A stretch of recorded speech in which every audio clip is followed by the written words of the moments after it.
Les invitamos a pasar con nosotros los próximos 45 minutos. Están viendo La Quinta Esquina, el programa que hacemos el Diario de Valladolid, El Mundo, Castilla y León, Es Radio y La 8 de Valladolid, de forma común, de forma coordinada, para hablarles cada cita semanal sobre política, economía, sociedad y cosas que nos afectan en nuestra vida diaria.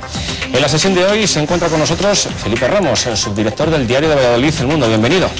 Buenas noches. También está Elena Rodríguez, una clásica de Castilla y León Es Radio. Bienvenida igualmente. Muy buenas noches. Y el invitado en esta ocasión es Carlos Fernández Carriedo, portavoz del Partido Popular en las Cortes de Castilla y León. Bienvenido a La Quinta Esquina. Muchas gracias. Quisiera que nos valorara un poco en esta primera pregunta, en esta primera toma de contacto, cómo percibe que la sociedad a su vez está viviendo y está viendo ahora mismo el papel que están jugando los políticos en el momento que nos toca vivir. Pues soy muy consciente de que la sociedad nos ve como un problema y en parte también es culpa y responsabilidad nuestra, que no hemos sabido transmitir que en política hay muchas personas, una gran mayoría, que se dedican al servicio de los ciudadanos, muchos de ellos pequeños concejales y alcaldes de muchos pequeños municipios que se dedican al servicio de los demás sin cobrar absolutamente nada, y que además los políticos somos imprescindibles, bien los que estamos ahora o los que puedan venir en el futuro, porque sin política no hay partidos y sin partidos tampoco hay actividad de debate, y sin debate y sin política y sin partidos pues no hay democracia. Pues a los próximos minutos conversaremos sobre por qué la sociedad ve a los políticos como un problema y sobre también quiénes son los políticos que están ahora y los que pueden seguir estando en breve. Será tras una pausa para la publicidad.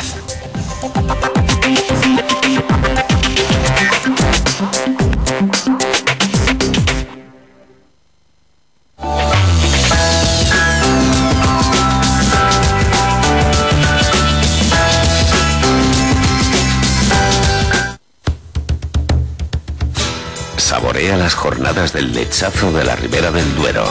Disfruta de sus tapas y menús degustación todos los fines de semana de febrero. Tradición, enoturismo y la mejor gastronomía te esperan en Peñafiel y su comarca.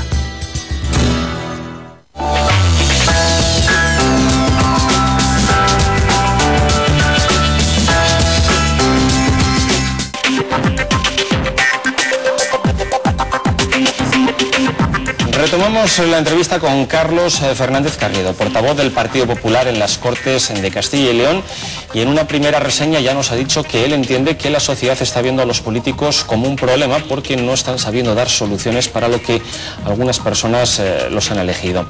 Felipe Ramos, del Diario de Valladolid, El Mundo, ¿cómo valoras estas primeras palabras de Carlos Fernández Carriedo? Pues hombre, yo creo que son unas palabras muy bonitas, que está claro que los políticos parece que entienden que son un problema. Lo que yo no tengo tan claro es que si ustedes van a poner solución a ese problema que son ustedes y que ustedes mismos dicen, porque todos los políticos dicen, sabemos que somos un problema, sabemos que la sociedad nos rechaza, sabemos que no estamos ofreciendo a los ciudadanos, no digo todos, cuidado, que como en todo hay excepciones, los hay buenos y malos, y los hay peores también. ¿Van ustedes a poner, digamos, solución a este problema que son ustedes? ¿Y tienen ustedes realmente esa solución? Pues yo creo que seguramente la sociedad nos ve como un problema, pues porque la sociedad está pasándolo mal, muchos ciudadanos se han quedado sin nada durante la crisis económica, porque también estamos viendo muchos casos de corrupción todos los días que afectan no solamente a la política, sino al mundo de los sindicatos, de la empresa o otras instituciones del Estado, y porque también ven que los políticos nos enzarzamos en determinadas luchas o peleas, como ocurre ahora con los nacionalistas, que en poco contribuyen al bienestar de los ciudadanos, y lo que tenemos que hacer es atajar de raíz, por tanto, esas tres cuestiones: luchar contra la crisis económica, el saber que tenemos que actuar cada día con más transparencia y con más diligencia contra los casos de corrupción, y el entender que nosotros tenemos que colaborar y colaborar aunque tengamos partidos políticos distintos, y por tanto cuestiones como lo que hoy enfrenta a los nacionalistas con el conjunto de otros partidos políticos en España, o al menos contra lo que representa el Partido Popular, pues sin duda es una imagen negativa, porque supone que los políticos parece que nos preocupamos de nuestros problemas en vez de preocuparnos del conjunto de los ciudadanos, y por tanto tenemos que actuar atajando esos tres problemas. Pero perdone, ese discurso, me va a perdonar, pero es muy manido, y es que además lo dicen todos los políticos. Parece que tienen no voy a decir, tienen un CD, lo graban y lo dicen y lo sueltan. Pero habla usted, por ejemplo, hablamos de corrupción. yo personalmente creo, y yo creo que los ciudadanos lo entienden también, que la forma de atajar la solución es asumiendo responsabilidades políticas. ¿Alguna vez algún político va a asumir responsabilidades en los casos flagrantes de corrupción que se están descubriendo? Porque el problema es que no se asumen responsabilidades políticas, ni siquiera aquellos que están condenados, muchos de ellos. Sí, hombre, yo creo que sí, no sea si tantos o al nivel que otros países de España, pero tenemos que también aprender en España de asumir esas responsabilidades. En muchísimos casos así ocurre, y también es verdad que se ha generado un manto sobre el conjunto de la actividad política que tampoco se corresponde con la realidad. En el conjunto de Castilla y León pues tenemos 2.248 municipios con sus 2.248 alcaldes, con miles de concejales, y lógicamente los casos de corrupción o los casos de debate en torno a la transparencia pues afectan a muy pocos de ellos, y por tanto el primer mensaje que tenemos que decir es que la mayoría de los políticos son gente honrada, la mayoría de los políticos vienen a la política a servir a los ciudadanos, y la mayoría de los políticos tienen, o tenemos en mi caso también, pues una actividad profesional diferente de la política a la que un día volveremos cuando dejemos esto. Para estar cerca de los ciudadanos, usted es portavoz del Grupo Popular en las Cortes de Castilla y León, el Parlamento Autonómico, que desde mi punto de vista todavía parece que continúa muy lejano de la ciudadanía. Acabamos de terminar el mes de enero y la realidad es que en enero no ha habido ningún pleno de las Cortes de Castilla y León. Es verdad que sí que ha habido comisiones, pero ¿no cree que ayudaría, por ejemplo, que el mes de enero fuera hábil en cuanto a plenos para que los ciudadanos vieran mejor a ese Parlamento como los políticos que trabajan por los ciudadanos? Sí, ocurre en todos los parlamentos del mundo, algunos periodos inhábiles. En el caso de Castilla y León lo que hemos hecho es limitarlos al máximo. Hemos además habilitado el mes de enero para tramitar las leyes que tenemos actualmente en marcha, y lo que yo creo es que también nos dedicamos a lo que verdaderamente preocupa a los ciudadanos desde el punto de vista del control de parlamentario al gobierno, pero también desde el punto de vista de la actividad legislativa. El año que acabamos de terminar, el 2013, pues nos hemos centrado en aquello que preocupa a los ciudadanos, la crisis económica. Esta es una legislatura en que hemos hablado de la estabilidad presupuestaria, pero también del impulso y del estímulo a las empresas. Ahora estamos con la ley agraria en Castilla y León, en lo que tiene que ver con los servicios públicos de calidad, donde hemos aprobado el año pasado pues una ley de igualdad de oportunidades para personas con discapacidad, la ley de integración de inmigrantes, la ley para ciudadanos de Castilla y León en el exterior, una ley de vivienda, la convalidación del decreto ley de la red de apoyo a ciudadanos que lo están pasando mal ante la crisis económica, y por último en lo que es construir Castilla y León pues hemos tramitado la ley de ordenación del territorio, y vamos a ver en poco tiempo una ley de transparencia o una ley de reforma de la administración. Yo creo que sí nos estamos preocupando de aquello que interesa a las personas. La realidad también es que hay más de 80 comparecencias de consejeros pendientes en ese Parlamento Autonómico. Ha dicho que ejercen una labor de control al gobierno, pero tener 85 comparecencias pendientes, algunas con muchos meses o años de retraso, no retrasa o no deja de tener ese control al gobierno actualizado. Lo que pasa es que muchas veces el número de comparecencias no depende de las veces que se comparece, sino de las comparecencias que se piden, que se pueden pedir simplemente con un párrafo, y lógicamente el gobierno pues no tiene la capacidad permanente de estar siempre en las Cortes. Nosotros somos partidarios de que cuando vengan los miembros del gobierno a las Cortes de Castilla y León a comparecer, no solamente vengan para un par de asuntos, sino para 3 o 4 comparecencias, y nosotros lo hemos planteado así al resto de los grupos políticos, incluso que puedan venir otros miembros del gobierno distintos de los consejeros, algún director general, algún secretario general, y eso al margen de que lógicamente en las sesiones de control ordinario dentro de lo que son los plenos pues hay preguntas orales de muchísima actualidad, las interpelaciones que se eligen en ese momento o las proposiciones o iniciativas legislativas de todo tipo, pero tengan en cuenta que entre esas 85 comparecencias que estaban pendientes estaban 9, una por cada consejero, relativas a la prórroga del presupuesto del año 2012, y muchas veces tiene que ver con que la oposición pregunta o demanda información repetida sobre muchos asuntos, y a veces el número total de las comparecencias crece, aunque el número de intervenciones y presencia del consejero correspondiente en el pleno de las Cortes de Castilla y León en comisión sea muy elevado. En este mes de febrero pues hemos tenido ya al consejero de Sanidad, al consejero de Fomento, hemos tenido a la consejera de Hacienda, y el mismo viernes vamos a tener al consejero de Presidencia. Luego son comparecencias muy continuadas en nuestro ámbito parlamentario. El consejero de Fomento, que por cierto compareció para hablar de una deuda con el sector forestal en el año 2010 o 2011, creo que fue. Claro, ya compareció en febrero de 2014. Porque a veces nada más empezar la legislatura se meten muchas comparecencias y luego no se pueden tramitar a tiempo, porque una comparecencia, insisto, a veces es un párrafo, la petición, y sin embargo pues el dar explicaciones pues lleva a lo mejor 2 horas en el Parlamento. Hablando e incidiendo en esa desconexión que nos apuntaba al principio entre lo que es el político, el trabajo que hace el político y el punto de vista que tiene el ciudadano después en su casa sobre ese político y ese trabajo, muchas veces una de las recriminaciones que hacen los ciudadanos es que se han pedido recortes y ajustes a la gente y ellos no terminan de ver que las administraciones hayan hecho ese mismo sacrificio en la misma medida que al ciudadano se le ha pedido. ¿Usted cree que las Cortes de Castilla y León podrían realizar el mismo trabajo tan eficaz como posiblemente lo está haciendo ahora con menos procuradores que los que tienen, es decir, reduciendo el número de procuradores en el hemiciclo? Pues quizá pasaría una cosa, que se podría hacer a lo mejor, decían algunos, con 9 procuradores, 1 por provincia, y en ese caso el resultado hubiera sido 9 procuradores del Partido Popular y 0 de los demás, y no habría oposición en Castilla y León. Hombre, habría que hacer un reparto equitativo, digo yo, ¿no? Por lo menos que alguno tuviera alguna representación. Claro, pues entonces eso ya nos obligaría a tener más parlamentarios para que todos los territorios estén presentes y también para que todos los partidos estén presentes. Fíjese, Izquierda Unida, por ejemplo, se opuso al nuevo Estatuto de Castilla y León porque pedía 100 parlamentarios autonómicos. A mí me parecía francamente excesiva esa cifra y nosotros nunca lo hemos aumentado, pero hay que tener un equilibrio entre lo que es la presencia de todo el territorio y lo que es también la pluralidad política en Castilla y León, porque si tuviéramos un único parlamentario por cada una de las provincias, al final cada provincia elige solamente al parlamentario más votado y todos serían del Partido Popular y no habría oposición en nuestra comunidad autónoma. Lo que es importante es que actuamos con muchísima austeridad, tanto el Gobierno de Castilla y León como las Cortes de Castilla y León, pero no ahora porque tengamos crisis económica.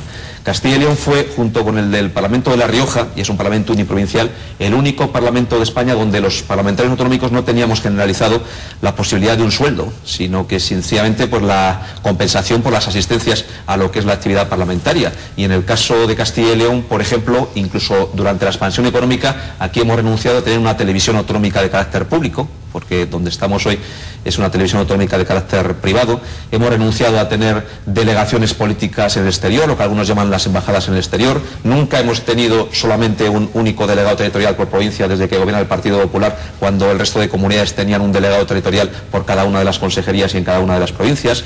Aquí hemos renunciado a tener policía autonómica. En fin, yo creo que somos muy austeros. Incluso en esta legislatura lo que hemos hecho es, primero, reducir un 25% el número de altos cargos de la Administración regional. Segundo, aprobar una ley de gobierno nueva que limita a 10 para el futuro el número de consejeros del Gobierno de Castilla y León. Modificar las leyes e instituciones propias de Castilla y León 2 veces, por lo cual hemos reducido un 40% el número de consejeros del Consejo Consultivo y del Consejo de Cuentas, y además hemos hecho una única Secretaría General para las 4 instituciones propias de la comunidad, cuando antes había una Secretaría General para cada una de ellas. Yo creo que es un esfuerzo muy importante de reducción del gasto. Incluso en las Cortes pues también se han ido reduciendo las aportaciones a los grupos parlamentarios, y también hemos reducido el número de comisiones que existían, porque antes teníamos la pasada legislatura 12 comisiones parlamentarias en Castilla y León de carácter legislativo, y lo hemos dejado en 9, que es el mismo número de consejerías que tiene el Gobierno de Castilla y León. Por tanto, sí que estamos dando, creo yo, pues un ejemplo de austeridad que además está siendo copiado por otras comunidades autónomas, donde hay comunidades autónomas que han copiado nuestro modelo de que los parlamentos no tengan sueldo extendido para todos los parlamentarios de Castilla y León. Aquí en nuestra comunidad lo tenemos, no llega al 20% los parlamentarios, y el 80% tienen el otro modelo, que es el modelo simplemente de asignaciones o de compensaciones por asistencia a las reuniones. ¿Con esos recortes es suficiente o hay que seguir poniendo en marcha nuevas medidas que impliquen recortes en la administración? Pues siempre se puede mejorar y siempre hay que hacer el esfuerzo en esa dirección. En Castilla y León partimos de la base de que durante la expansión económica nunca incurrimos en excesos, y por eso hoy no tenemos que hacer algunos recortes que están haciendo otras comunidades autónomas. Usted verá que hay comunidades autónomas que tienen que reducir, limitar o incluso eliminar la televisión autonómica pública. Aquí nosotros en Castilla y León no tenemos ese debate porque nunca creamos televisión autonómica pública. Hay otras comunidades autónomas que se plantean la posibilidad de rebajar el número de parlamentarios con dedicación plena. Aquí nunca tuvimos ese debate porque nunca tuvimos a todos los parlamentarios con dedicación plena a las Cortes de Castilla y León. Hay comunidades autónomas que ahora eliminan delegaciones políticas en el exterior, no todas las comunidades, algunas las mantienen. Nosotros este problema no lo tenemos porque nunca tuvimos delegaciones políticas en el exterior. Pero usted, por ejemplo, Está claro que hay instituciones, hablaba usted de dos instituciones en concreto, Consejo de Cuentas y Consejo Consultivo, se olvidó de una, el Procurador del Común. ¿Usted cree que esas instituciones tienen algún sentido hoy día? Por ejemplo, el Procurador del Común no choca con el Defensor del Pueblo, el Consejo de Cuentas no choca con el Tribunal de Cuentas. ¿No cree usted realmente que este tipo de instituciones sobran o se podría prescindir de ellas? Pues ¿No se han convertido en un cementerio de elefantes de políticos a los que no se les puede tener otra ubicación en una lista y se les recurre ahí? Pues forman parte de lo que es la transparencia, la participación y la calidad democrática en Castilla y León. En modo alguno, además, se puede hablar de cementerio de elefantes. Precisamente hemos reducido el número de miembros de carácter electo en ese tipo de órganos, un 40% de reducción en esta misma legislatura, y se ha dejado prácticamente en el presidente y 2 consejeros en cada uno de esos órganos, que es lo mínimo prácticamente que se puede tener.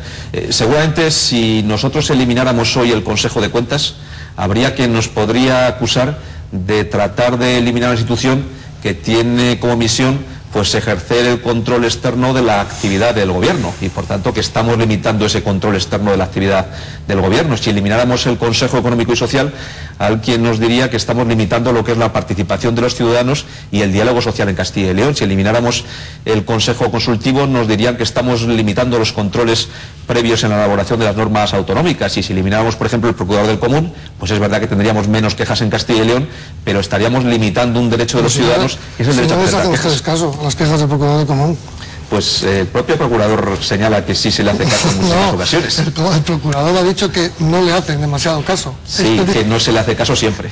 Pero yo, que me he leído el informe, puedo afirmar que el Procurador del Común señala que en la mayor parte de los casos y de sus recomendaciones se le hacen caso. No en todas, pero en la mayor parte sí. Pero incidiendo en lo que dice Felipe, es que muchos de los pensamientos que hay en la calle, la gente piensa a veces que todas esas instituciones son perfectamente prescindibles en estos tiempos en los que hay que ajustarse y en los que hay que medir tanto en qué se gasta el dinero público. A lo mejor en otro momento todas esas instituciones sí que eran apropiadas, y a lo mejor dentro de una serie de años, cuando esto mejore, si es que mejora, pues vuelven a serlo. Pero a lo mejor dentro de estas medidas anticrisis, ¿no sería más conveniente prescindir de esas instituciones durante una época?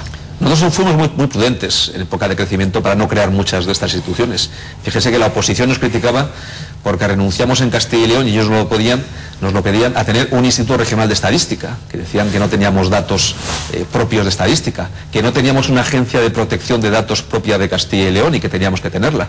Y nosotros hemos desarrollado estos instrumentos, pero primero con muy poco personal, con muy poco gasto, muy eficaces, y en segundo lugar muy útiles, porque no se podría entender en Castilla y León seguramente sin el Consejo Económico y Social, sin las organizaciones sindicales y empresariales, lo que es el diálogo social. Y aquí en Castilla y León tenemos un modelo que se puede exportar no solamente al conjunto de España, sino al conjunto de Europa, que es un modelo de diálogo social, de acuerdo, de entendimiento, de búsqueda de consensos entre el gobierno y los agentes sociales y económicos, y ese tipo de instituciones son válidas precisamente para ellos. Yo creo, fíjese, seguramente para el gobierno sería mucho más cómodo no tener el ejercicio del control de una institución como pueda ser el Consejo de Cuentas, pero sin embargo nos criticarían por no disponer de este órgano, y yo creo que también es bueno, y los ciudadanos quieren tener pues un instrumento de control y de seguridad de que las cuentas públicas en Castilla y León se llevan con el máximo rigor y con la máxima responsabilidad y el máximo respeto a la ley, como hacemos. Volviendo a la pregunta de Felipe, el Procurador del Común, es decir, el Defensor del Pueblo, porque ese sigue siendo un término que el Procurador del Común, que a muchos ciudadanos les sigue quedando lejano. No te engañes, se puso Procurador del Común para que no se pusiera Defensor del Pueblo de Castilla y León y chocara menos con el Defensor del Pueblo Nacional. Eso es así. En aras de acercar un poco a los políticos a la ciudadanía, que hablábamos al principio de esta entrevista, y hablando del Procurador del Común, Defensor del Pueblo, ¿no se podría hacer que fueran vinculantes las recomendaciones del Procurador del Común? Es decir, que las administraciones tuvieran la obligación de seguir esas recomendaciones que les hace el Defensor del Pueblo, siguiendo las peticiones que les hacen los ciudadanos en la mayoría de los casos. Es verdad que en muchas ocasiones también actúa de oficio. Ojo, y el Consejo de Cuentas también, por supuesto. Sí, bueno, dice usted una institución que es muy explicativa de lo que veníamos comentando. El Procurador del Común en este momento solamente tiene un alto cargo, que es la figura del Procurador del Común. Aquí nunca hemos desarrollado, y nos lo pedían, pues un adjunto al Procurador del Común, un defensor del Procurador del Menor, un defensor del Menor, que hay en otras comunidades autónomas. Aquí nunca lo tuvimos porque acumulamos todas esas figuras en una sola. Y el Procurador del Común de Castilla y León no es una persona ni política, ni que haya estado nunca en la política. Luego no podemos hablar de esa expresión ante el cementerio de elefante. Y en el Procurador del Común, por ejemplo, tiene políticos dentro, asesores. Bueno, pero el Procurador del Común, no del Partido Popular por lo menos, pero el Procurador del Común, fíjese, era un fiscal de carrera, lo que refleja muy bien también la voluntad de que esas instituciones sean útiles y sean necesarias y nos hagan recomendaciones. Muchas de ellas pues se van recogiendo, otras son meras recomendaciones de por dónde creen que debemos ir y lógicamente a veces son hacia la Junta de Castilla y León, pero la mayor parte de las recomendaciones, y esto a lo mejor no lo saben los ciudadanos, son hacia los ayuntamientos. Es verdad que tenemos en Castilla y León muchísimos ayuntamientos y los ayuntamientos, pues algunos de ellos, la mayoría les hacen caso y otros pues estiman lógicamente que lo que les están pidiendo puede tener un coste económico en algunas medidas que les impediría hacer algunas acciones que también son necesarias o imprescindibles, pero esta responsabilidad corresponde a cada uno de los ayuntamientos de Castilla y León. Hablemos... Sí. Perdona. No, quería cambiar un poco el tercio para hablar de su perfil personal y político. Si quieres continuar con la situación perfecto. De las Cortes sin ningún problema. Perfecto. Bien. Lleva ya usted una larga carrera política en Castilla y León, pese a la juventud que tiene en comparación con otros políticos que también hay en la comunidad. Ha pasado por consejerías, ahora está como portavoz del Partido Popular en las Cortes de Castilla y León. Cuéntenos un poco dónde se ve en la próxima legislatura y no nos cuente ese verso habitual de donde el partido me diga. Queremos saber un poco dónde preferiría estar usted en la próxima legislatura, si preferiría la continuidad de ser portavoz del PP en las Cortes, en caso de que se mantenga el status quo del reparto de los escaños. ¿Preferiría política ya más local, encaminada hacia alguna alcaldía, hacia algún otro lugar, diputaciones? ¿Cuál es el futuro que ve para Carlos Fernández Carriedo en la próxima legislatura? Pues yo siempre me he implicado allí donde me ha tocado estar y ahora estoy muy implicado en donde estoy y tampoco pasaría nada, hay que decirlo, si la próxima legislatura no estuviera en la política. En mi caso personal, pero también en la mayor parte de las personas que se dedican a la actividad política en Castilla y León, tenemos una actividad fuera, una profesión previa. En mi caso yo soy funcionario del Cuerpo Superior de la Administración, de la escala económico-financiera, y tampoco pasaría nada si en los próximos años dedico mi actividad a un servicio público a los ciudadanos, como es el servicio desde la función pública, como funcionario, porque para eso en su momento pues aprobé la oposición, y no pasaría nada si en la próxima legislatura me toca esa responsabilidad. Pero yo creo que mientras tengamos ilusión los ciudadanos hay que transmitir la idea de que también participen en política, porque ahora hay la imagen de que la política solamente es para los políticos, la política es para los ciudadanos, y por tanto hay que animar a la gente, a los jóvenes sobre todo, que den un paso para integrarse en organizaciones políticas, en las que ellos prefieran, las que sean de su gusto, porque si no caeríamos en la tentación de que siempre la política es de los políticos profesionales y que no es de los ciudadanos, y por tanto hagamos el esfuerzo de trasladar a la gente de que la política merece la pena, que la política es la mejor forma de ayudar a los vecinos, a los que conoces, que tener ideas y ponerlas en práctica es una cosa ciertamente bonito, y presentarse a unas elecciones y que los ciudadanos te elijan o no te elijan, pues también forma parte del juego democrático que tenemos la obligación de mantener. Pero ese no pasa nada porque me dejen ser funcionario, que es mi puesto laboral, implica que está más cercano de ello porque ya prefiere dar un paso atrás, por decirlo de alguna manera, recuperar un poco su vida normal al margen de la política, o es si no sigo no pasa nada.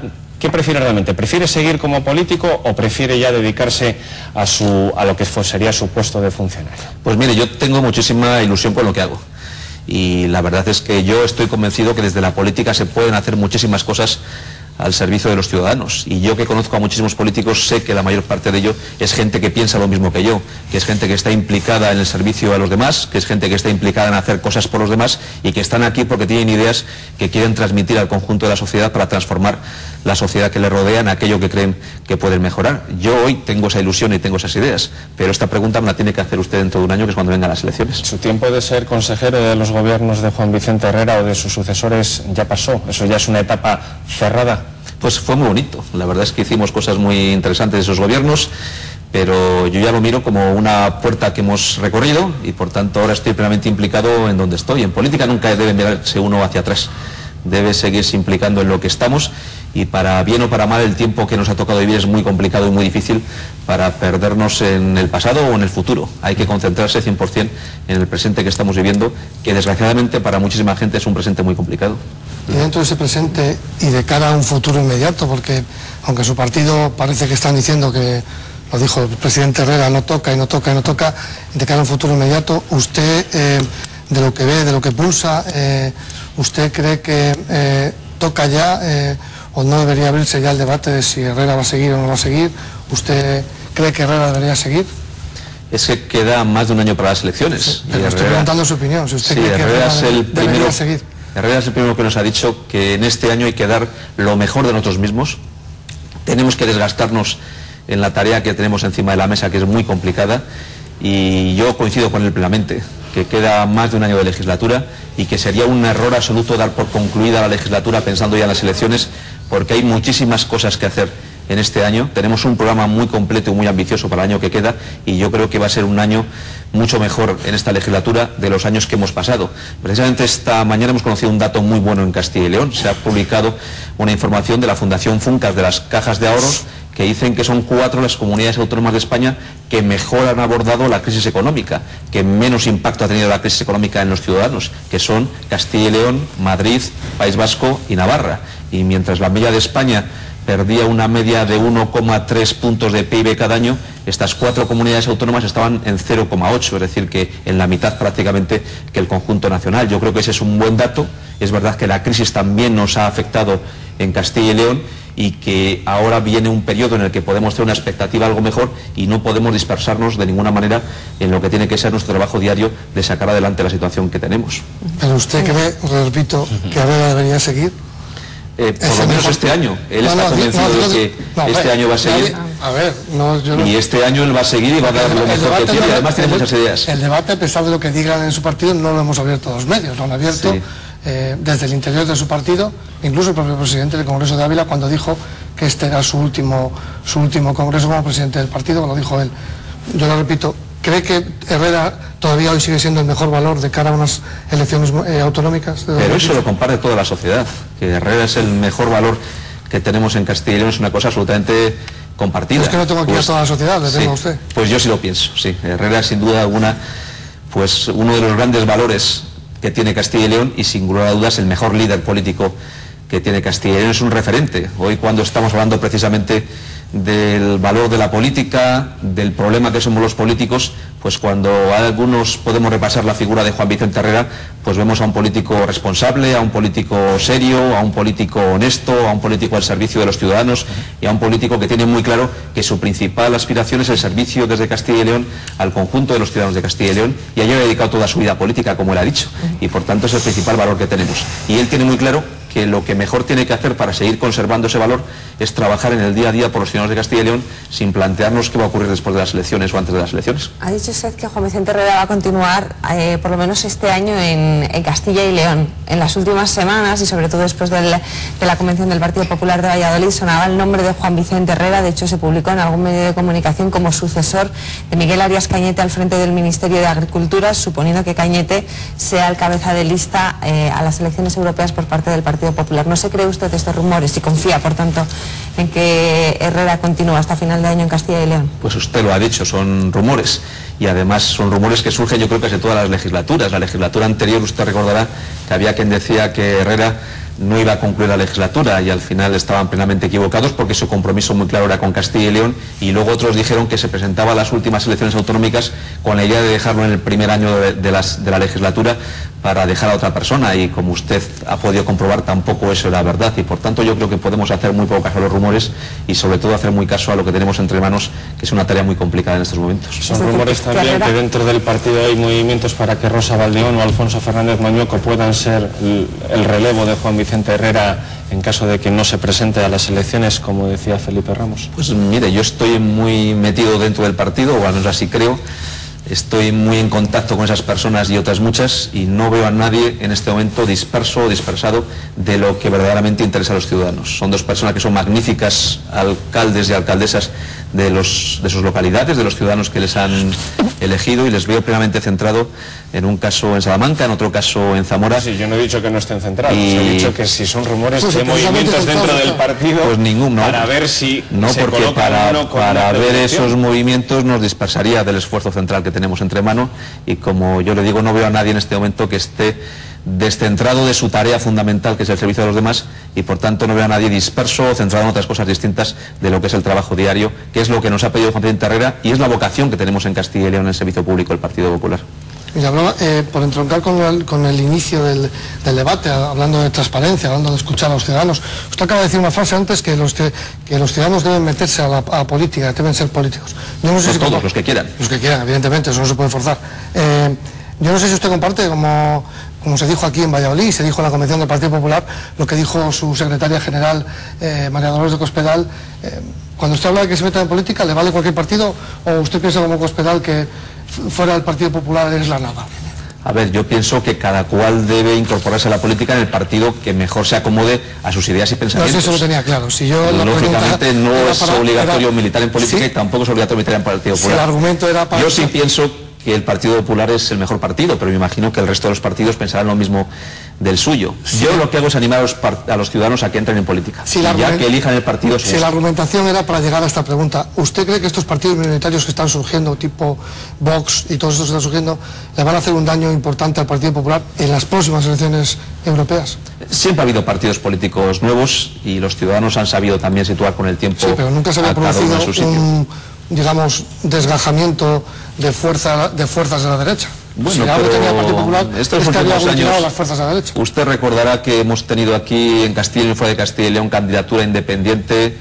Hemos tenido un partido que se llamaba Libertas, creo recordar, que se presentaba con Miguel Durán a las elecciones. El año pasado venía el partido de Mario Conde con mucho ímpetu y muchas ganas y todo el mundo le daba una larga esperanza de vida en la política y el tiempo también sitúa a cada cual en su sitio. Nosotros tenemos que centrarnos en trabajar en lo importante y los ciudadanos también podrán elegir entre un partido serio, responsable, con trayectoria y también con vocación de servicio a los ciudadanos u otros partidos que puedan presentarse a las elecciones que también legítimamente pueden hacerlo. Nosotros hemos vivido en el tiempo la experiencia de muchísimos partidos que se han creado y también de muchísimos partidos que han ido desapareciendo. El Partido Popular tiene la vocación de servicio a España y por tanto la vocación de permanencia más allá de quien esté al frente en cada momento del Partido Popular, y hay partidos que nacen y mueren al calor de un líder concreto. Todos recordamos en unas elecciones europeas el partido de Ruiz Mateos sacó 2 escaños, todos recordamos la presencia que tuvo en su momento el partido de Jesús Gil, y yo creo que también esos partidos que surgen al calor de un único líder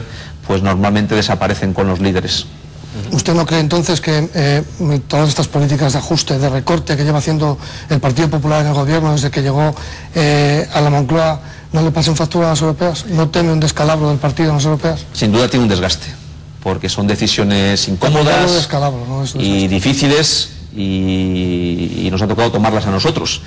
Lo que hubiera sido imperdonable es que sabiendo qué es lo que había que hacer, no lo hubiéramos hecho por motivos políticos o electorales.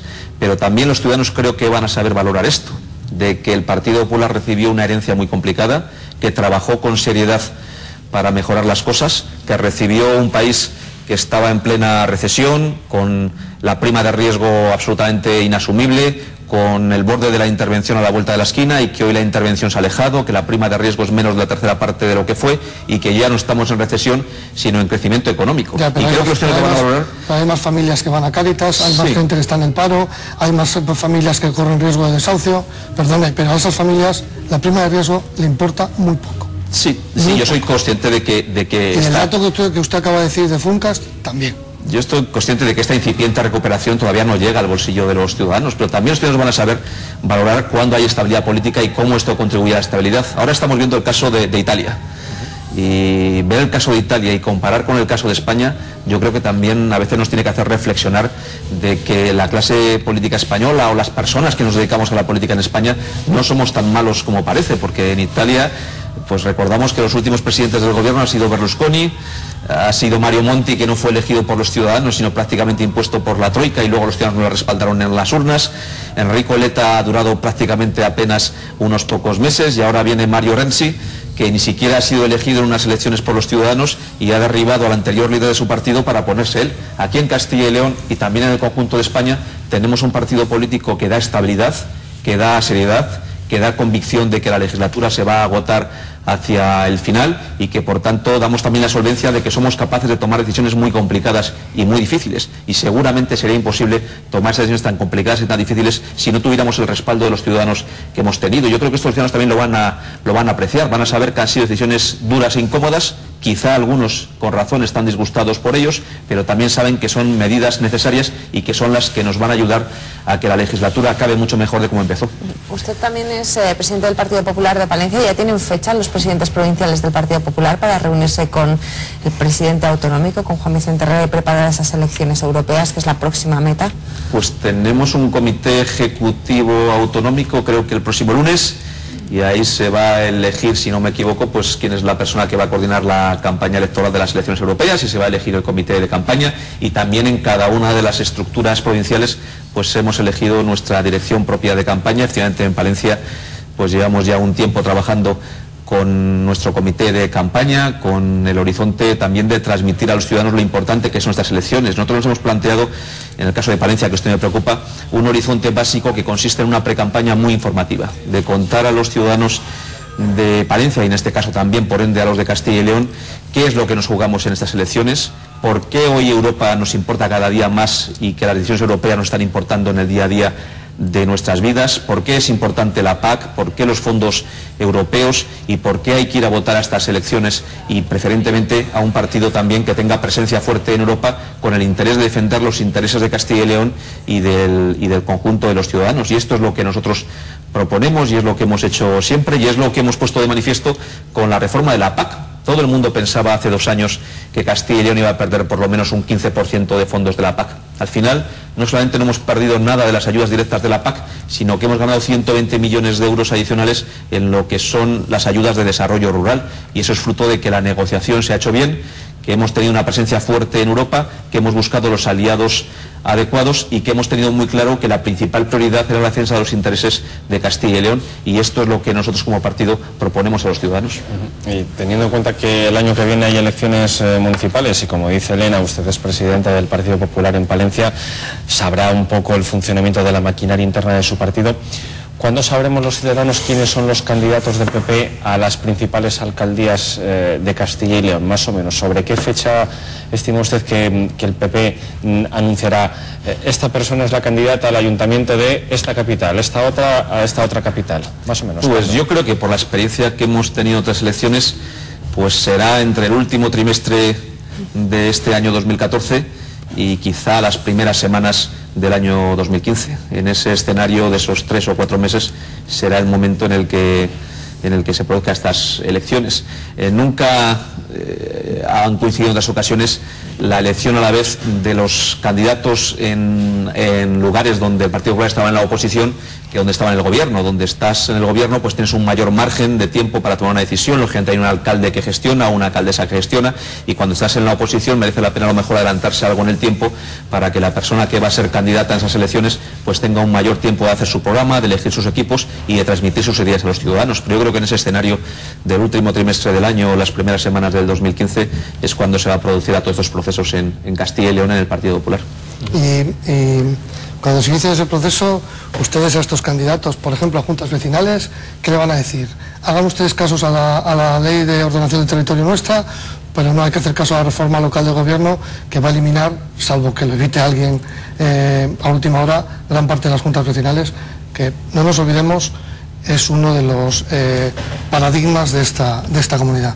Sí, nosotros siempre hemos dicho a los ciudadanos que se presentan como candidatos del Partido Popular, y que son muchos, porque nos presentamos en todos los municipios de Castilla y León, que lo primero es su ayuntamiento, lo primero son los ciudadanos que le han elegido, y por tanto a ellos tiene que atender. Y en una junta vecinal yo creo que pueden estar tranquilos, porque nosotros hemos luchado desde Castilla y León, desde el Partido Popular de Castilla y León, por cambiar aquellas primeras versiones, que usted tiene razón, de esa ley nacional para que sea hoy radicalmente distinta en lo que tiene que ver con las juntas vecinales. Había 2 problemas fundamentales en ese caso. Primero, que se daba un plazo muy corto para presentar sus cuentas, Yo creo que las juntas vecinales tienen que presentar sus cuentas porque manejan dinero público y nadie podría entender que no presentaran cuentas. Y lo que hemos hecho es conseguir al final ampliar sustancialmente ese plazo para que tengan un periodo mayor de presentar cuentas. El plazo final va a ser hasta el 31 de diciembre del 2014. Y además la propia Administración regional, las diputaciones provinciales van a establecer mecanismos para que estas cuentas se puedan presentar por parte de aquellas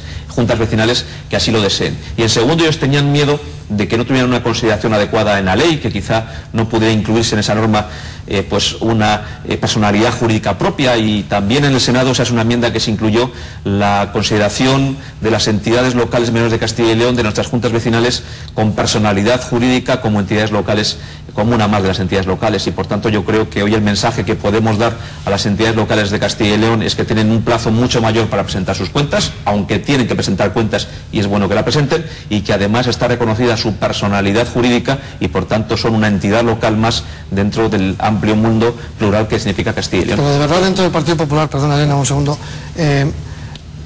ustedes salieron en tromba. Digo ustedes, digo el Partido Popular, digo la Junta de Castilla y León a través de su consejero portavoz contra la ley de reforma local para que no chocara y no colisionara con la ley de ordenación del territorio que ustedes han consensuado y aprobaron con el Partido Socialista. ¿De verdad nos han conformado con 4 migajas que les han dado en el Congreso y en el Senado a 4 enmiendas? No, es que no son 4 enmiendas. Es que recordar usted cuando dice 4, que inicialmente se hablaba sí, de reducir el número de ayuntamientos. Incluso hay partidos políticos todavía que defienden que haya menos ayuntamientos en el conjunto de España. Nosotros entendemos que tiene que haber estos ayuntamientos porque es bueno para lo que es la prestación de los servicios públicos. Una primera versión hablaba también de reducir concejales. La ley de Castilla y León, perdóneme un inciso, habla mucho de mancomunidades. La ley nacional defiende mucho más las diputaciones, por poner un ejemplo. No, pero son dos cuestiones que no son incompatibles. Casar. No son incompatibles porque no prohíbe para nada las mancomunidades, y precisamente en la medida en que la ley nacional es muy exigente desde el punto de vista de la eficiencia en la prestación del servicio público, esta oferta que se hace desde Castilla y León con nuestra propia ley de la posibilidad de agrupar esta gestión mancomunada, esta gestión de servicios por parte de los ayuntamientos, lo que va a hacer es ganar en eficiencia y por tanto evitar que esos ayuntamientos pierdan competencias, que es lo que nosotros defendemos, el ámbito municipal en las decisiones. Y yo creo que es muy importante que cuanto antes desarrollemos esta ley autonómica. Precisamente fue un éxito que contáramos con un amplio respaldo de la Cámara, también con el principal grupo de la oposición, y lo que queremos es contar cuanto antes para que este grupo apoye los pasos que hay que dar de desarrollo de esta ley de ordenación del territorio, que ahora quizás es más imprescindible si cabe que en el momento que se aprobó. Decía Felipe, esa ley de ordenación del territorio que se consensuó con el Partido Socialista, pero un consenso que parece que está en peligro a juzgar por las últimas declaraciones que ha hecho el secretario del PSOE en Castilla y León, Julio Villarrubia, y lo que lo pone en peligro es precisamente la reordenación sanitaria que ha aprobado la Junta de Castilla y León. Usted, como portavoz en las Cortes del Partido Popular, ¿cree que está en peligro ese consenso entre populares y socialistas, los principales partidos, en torno a la ordenación del territorio, que es la ley más importante de la legislatura? Bueno, nosotros nos hemos reunido algunas veces con el Partido Socialista, incluso hemos creado un grupo de trabajo para examinar el desarrollo de la ley de ordenación del territorio, de servicios y de gobierno en Castilla y León, y hace ya, hoy se cumplen 15 días que la Junta de Castilla y León entregó un informe jurídico a la oposición donde se certificaba claramente esa plena coherencia en lo que es el desarrollo de nuestra ley autonómica compatible con la legislación nacional básica en esta materia. Y 15 días después, pues no ha habido respuesta por parte de la oposición, no nos han presentado ningún informe jurídico, y yo lo que les animo es que cuanto antes se sumen al desarrollo de esta ley, porque nosotros hemos aprobado la ley y lo que sí vamos a decir es que hacemos honor a la palabra dada. Nosotros hemos apoyado la ley para que se desarrolle y para aplicarla, y nosotros no tenemos quizá en este caso los problemas que tiene el Partido Socialista, donde los líderes dicen en función de la situación en la que estén ubicados pues una cosa distinta cada uno de los días, y a mí sí me gustaría que el Partido Socialista se aclarara, que evitara estas discrepancias públicas que tiene en torno a la ley, que se pusieran de acuerdo en las medidas de sus posibilidades y que cuanto antes cumplan la palabra dada, y la palabra dada es que todos aprobamos una ley, y si los dos hemos aprobado una ley, nuestra invitación es que los dos la desarrollemos, porque es una ley que se aprobó para desarrollarla, no para dejarla esperando a mejor momento. Pero, según dijo Julio Villarrubia, antes de ayer, creo que ha sido, o ayer mismo, en ese consenso se recogía que no iba a haber recortes, y el Partido Socialista entiende que la reordenación sanitaria es un recorte de un servicio básico y por tanto ese consenso está en peligro. Es que no ha habido recortes en Castilla y León en el ámbito sanitario, como usted, lo que dice el Partido Socialista. Conoce. Muy al contrario, si precisamente de lo que nos podemos sentir orgullosos en Castilla y León, entre otras muchas cosas, son de nuestros servicios públicos. Hace muy pocos días se han conocido los datos del informe de la dependencia y somos la única comunidad que obtiene un sobresaliente. Nos han puesto un 9,6 sobre 10, cuando la media de España es 4,8 y cuando la segunda comunidad, que es el País Vasco, saca un 7,8, es decir, casi 2 puntos menos que nosotros sacan los segundos, que somos los primeros en educación, como bien dice el informe PISA, y que somos los terceros en la prestación de lo que es el servicio público de sanidad. Yo creo que es un motivo de orgullo para nuestra comunidad que seamos capaces, incluso en época de crisis, de prestar servicios de mucha calidad y de mucha equidad, como certifican estos informes nacionales e internacionales, y por tanto yo le animo al Partido Socialista a sumarse. Es verdad que las experiencias de gobiernos donde el Partido Socialista gobierna en otros sitios de España son muy negativas en cuanto es la calidad de los servicios públicos, y lo que no nos pueden a nosotros es pedir que apliquemos en Castilla y León el modelo que ha fracasado en otras comunidades autónomas. No nos pueden pedir a la comunidad que ha sacado sobresaliente en España en gestión de la dependencia que apliquemos el modelo que ha obtenido un suspenso en otro territorio concreto de España. Yo quisiera cerrar este programa haciéndole también una pregunta que está relacionada con la oposición. Como bien dice, hay dos líderes visibles del Partido Socialista, que es como secretario regional del partido Julio Villarrubia en Castilla y León, pero en las Cortes de Castilla y León está Óscar López. ¿Usted ha llegado a acordar cosas con Óscar López en las Cortes de Castilla y León que después Julio Villarrubia ha reventado, por decirlo de alguna manera, públicamente y con decisiones que haya tomado orgánicamente en su partido y que no se hayan podido llevar a cabo cosas que ustedes habían pactado? Yo lo que quiero es pactar con el Partido Socialista, porque para eso lo han elegido los ciudadanos y nuestra vocación es llegar a acuerdos con ellos, y por tanto me va a permitir usted que no revele cuestiones que podrían dificultar esos acuerdos y esos pactos por parte de nuestro partido político. Sabe que a veces no responder cosas es casi decir un sí implícito.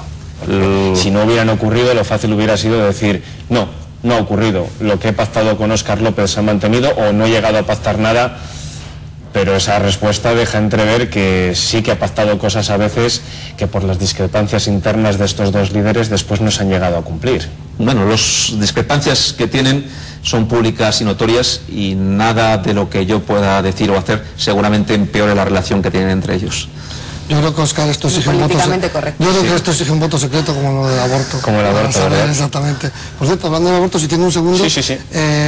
Ustedes al Partido Popular se les ha llenado la boca de decir a muchos de su partido y a gente, digamos, que por su profesión, como usted hablaba antes, tiene mucho más predicamento del que pueda tener cualquier, entre comillas, profano en la materia. De decir que esta ley no es buena y que esta ley viene a romper, digamos, algo que no era necesario tocar y que es necesario un consenso. Llega el momento de la votación, llega el voto secreto y solamente uno se rebela contra esa ley. Es que lo que votábamos el otro día no era un proyecto de ley del gobierno, entre otras cosas porque no hay un proyecto de ley. Pedirle al gobierno que retirara esa ley, claro, y buscara otra de más consenso. No, lo que votaban y pedía la oposición es que retiráramos la ley para que siguiera siendo de aplicación la ley del año 2010 que rompió el consenso, que es la ley del gobierno socialista. Y nosotros en esto lo tenemos bastante claro, todos los miembros del Partido Popular.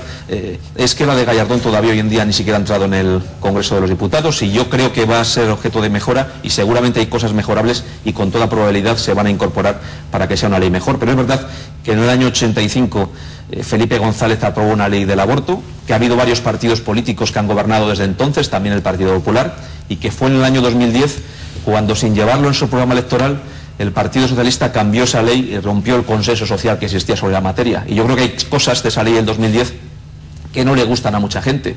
A casi todo el Partido Popular no le gusta, por ejemplo, que las niñas de 16 años puedan abortar sin conocimiento de los padres, y por tanto, si usted me dice que nuestro grupo tiene que apoyar una iniciativa que consiste en dejar las cosas como están, no, hay que cambiarlas. Ahora lo que tenemos que hacer es dialogar. Pero es que han ido 4 pasos más allá, ¿eh? Bueno, lo que tenemos que hacer es dialogar para que la ley que se apruebe tenga el máximo consenso posible, y yo le reconozco a usted que la ley que inicialmente se está barajando como muy previa al anteproyecto, pues lógicamente es mejorable, y yo confío en que en el trámite que queda muchísimo trámite hasta llegar a las Cortes, y después de las Cortes en el Congreso y en el Senado pues hay un trámite largo en el tiempo, pues sea objeto también del máximo nivel de consenso posible. Pues con la controversia de la ley del aborto y en qué quedará finalmente, porque todavía no es definitiva la reforma que promueve el ministro Gallardón, vamos a poner el punto final a la quinta esquina en la jornada de hoy. Felipe Ramos, Diario de Valladolid, El Mundo, muchísimas gracias por tu presencia. Gracias a vosotros. También a ti, Elena Rodríguez, de Castilla y León Radio.